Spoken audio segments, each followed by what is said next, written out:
446 میں آ کر شیعوں کی حکومت کو ختم کیا تغرل بیگ سلجوکی نے۔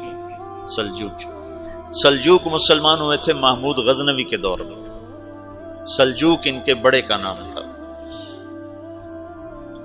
تو ایک دفعہ محمود غزنوی نے سلجوک سے پوچھا اگر مجھے تیری مدد کی ضرورت ہو تو کتنے آدمی پیش کر سکتے ہو؟ تو اس نے ایک تیر دیا، کہا یہ ایک تیر ہے میرا، کسی کو یہ تیر بھیج کر میرے علاقے میں بھیج دو تو چند گھنٹوں میں 1,00,000 تلواریں تیرا پہرا دینے کے لیے تیار ہوں، میرے پاس اتنی طاقت ہے۔ تو یہ سلجوک کی نسل میں تھا تغرل بیگ۔ اللہ تعالیٰ نے جب عرب زوال کا شکار ہو گئے اور ضعف کا شکار ہو گئے، جیسے بڑھاپے کا کوئی علاج نہیں، جب قوموں پہ زوال آتا ہے تو اس کا بھی کوئی علاج نہیں، پھر اور قوم کو جگہ ملتی ہے۔ جیسے بڑھاپا ایک فرد پہ آتا ہے، ایسے بڑھاپا قوم پہ آتا ہے۔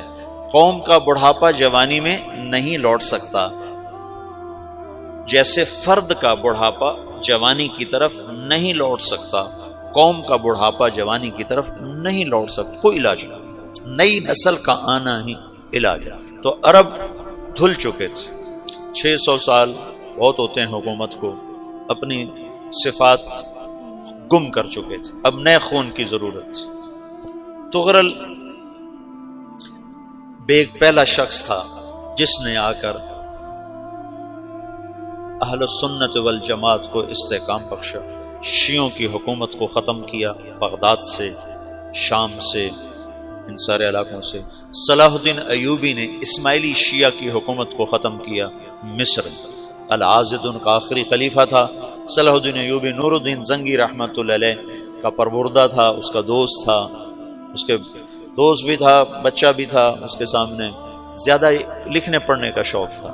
پھر اللہ تعالیٰ نے اس سے کام لیا اور اس کو مصر کا گورنر بنا کے بھیجا، مصر کی مدد کے لیے بھیجا۔ تو وہاں اس نے صلاح الدین ایوبی نے وہاں ختم کیا، تغرل بیگ نے یہاں ختم کیا۔ تو پھر سلجوک جو تھے نا یہ اقتدار میں آئے، ادھر ختم ہو گئی سلطنت بنو عباس کی، مصر ایک چھوٹی سی ترکوں کی سلطنت۔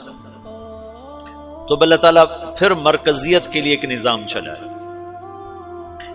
دو لشکر آپس میں لڑ رہے ہیں ایک میدان میں، ایک جنگلی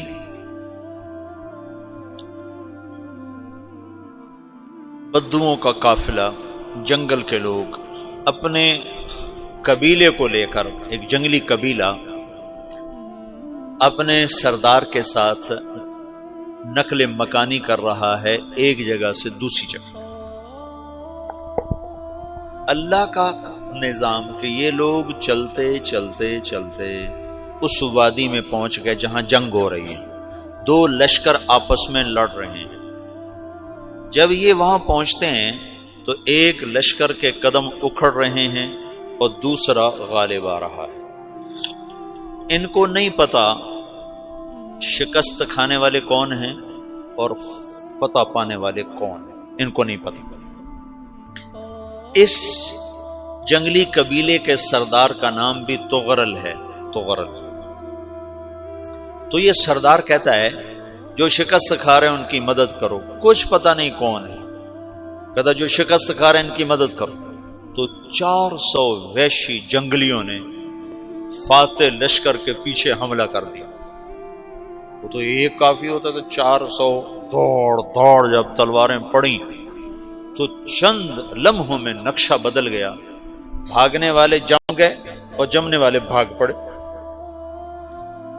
جب جنگ ختم ہوئی تو شکست خوردہ لشکر کے بادشاہ نے ان کو بلایا، اسے پوچھتا ہے مجھے جانتے ہو میں کون ہوں؟ کہا نہیں۔ کہا تو تم نے میری مدد کیوں کی؟ کہا انسانی ہمدردی کی وجہ سے، تمہیں شکست ہو رہی تھی اس لیے تمہاری مدد کی۔ پھر اس نے اپنا تعارف کرایا، میں ہوں سلیمان سلجوکی، ترکی کا بادشاہ۔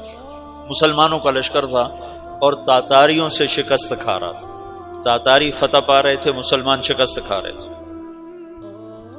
تو وہ اللہ کی غیبی مدد بن کر آئے. تو وہ اس سے کہتا ہے میرے ساتھ رہنا پسند کرو گے؟ تم نے میرے اوپر احسان کیا ہے، میں اس کا بدلہ دینا چاہتا ہوں، میرے ساتھ رہنا پسند کرو گے؟ کہنے کا کر لوں گا. تو اس کو لے کر ترکی آیا، اور استنبول اس وقت روم کی حکومت میں تھا. اسے فتح کیا اس تغرل کے آگے چوتھے پانچویں پڑپوتے محمد فاتح نے. تو یہ استنبول ہے، یہ ترکی ہے، بیچ میں ایک چھوٹا سمندر ہے، یہاں ایک جاگیر ہے. تو سلطان سلیمان کہتا ہے یہ جاگیر تجھے وقف ہے، ادھر سے رومی مجھے تنگ کرتے ہیں حملے کر کر کے، تو میرا دفاع کرتے رہنا، یہ جاگیر تیری. اس جاگیر پہ اس نے اپنے قافلے کو آباد کر دیا، اپنے قبیلے کو، اور ایک چھوٹی سی حکومت بنا لی، جو ایک صوبہ سمجھو سلمان سلجوقی کا، وہ ایک چھوٹا سا صوبہ ہے. وہاں جب یہ رہ پڑا تو پھر یہ ایک شیخ کے بیت ہوتا ہے، وہاں شیخ طریقت ہے، ان کے یہ بیت ہونے جاتا ہے. وہ اس کو رات اپنے پاس ٹھہراتا ہے، تو ایک کمرے میں ان کا خادم ٹھہراتا ہے. یہ جب کمرے میں جاتا ہے تو سامنے دیوار میں تاکچے پر قرآن پڑا ہوا ہے.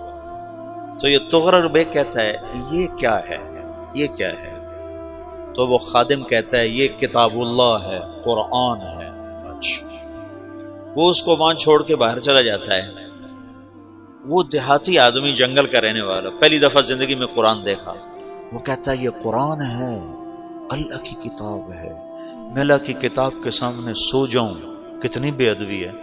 تو اس نے ایسے قرآن اٹھایا اور سر پہ رکھ لیا اور کھڑا ہو گیا. ساری رات قرآن سر پہ رکھ کے کھڑا رہا. رات کے پچھلے پہر اس کو خواب آیا، کھڑے کھڑے